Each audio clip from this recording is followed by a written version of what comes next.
Hello, my friends, and welcome back. Thank you very much for being with me again today. You might not like President of Türkiye, Erdogan, but maybe this would change some of that impression. Erdogan, good or bad, he's courageous. You can't deny that fact. And this is another example that he says what he thinks and thinks what he says. And another one that would do the same thing that he would do would be Viktor Orban, the Prime Minister of Hungary. Well, you might say they're crazy or something. Crazy or not crazy, nobody else would say such a thing as this guy says right here. I guarantee you, I've never heard anybody saying. Anybody. The Chinese, the Indians, the Brazilians, nobody. And you can say, well, because he's stupid. I don't think so. Let's see. Russia Today, July 3rd, 2023. Erdogan blames failure of Ukraine peace process on, quote-unquote, war lobby. Turkey's, and I'm quoting, sincere efforts to end the Russia-Ukraine conflict have been sabotaged, the country's president claims. Don't be upset. Okay.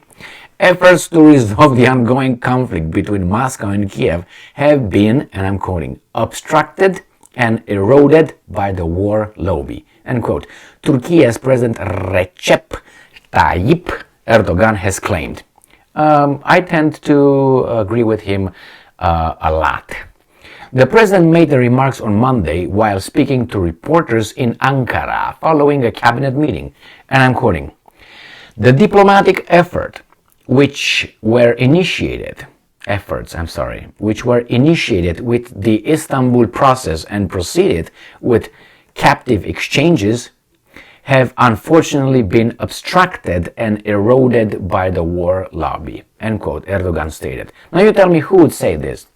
Who would even dare, I'm not talking about I or you, who would dare as a politician to say such a thing?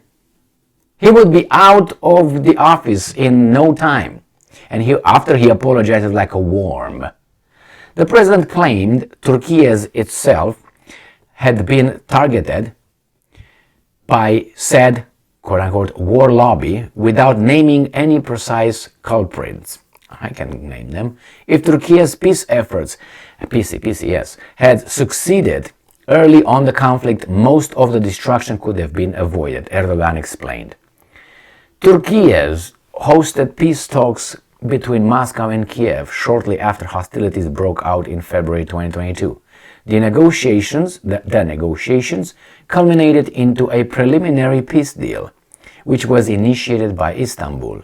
However, Ukraine broke its promises after Moscow withdrew its forces from the immediate vicinity of Kiev shortly after the deal was reached.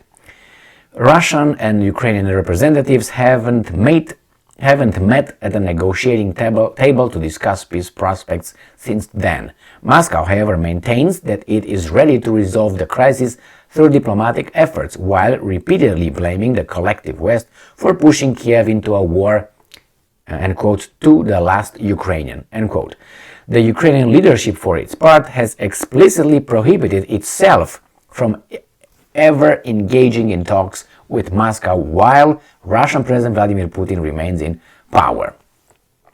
So, my friends, take it however you want, but name me some politicians that would say that. Maybe even Marine Le Pen from France could say such a thing, and some others. I'm thinking about prominent ones, not the chiefs of or leaders of parties that we, really don't know from countries. They might be very popular in that country, but not on the global arena. Why? Because I never heard of them. Just kidding. But, someone with a name that we heard of. And I think Erdogan is right very, very, very much. That's not the only reason the weapons lobby or whatever how this calling the war lobby. Well, it depends, because you see the war lobby, he doesn't mention who those guys are, right? Just a lobby. And lobby could be a lot of things. So what's this? Diplomatic efforts, obstructed. So because when I was thinking about the war lobby, I was thinking, about lobbyists and war manufacturing companies. But it's much complicated, and not complicated. It's much more than that. The whole mechanism, it goes deeper than that, including in his country. He said pressure was put on him. Well, not by the lobbyist in Washington, D.C. or anything. There are bigger forces that put pressure on your country. Why do you think the Turkish lira is as it is? It's because they can't figure out an economic method or mechanism to get out of whatever the inflation is over there. You think so? This is, I think, a war that we don't hear about between those guys and Turkey. That's what they try to do, grab them by the balls financially, and they try to do it. It's not because the Turks are just, we don't know how to fix this, man. It's so complicated. All right. Well, this is it, my friends. You can think of who that lobby can be. Could be, obviously, lobby companies, politicians, of course, big industries, of course, bankers, of course, and maybe some organizations that we don't even know about. Organizations that are not, I'm not talking about Davos and that, nah. Davos has other goals, and anyway, they're all old, so they're gonna go away. We're gonna find out who the second echelon would be. But that's more complex, the whole issue.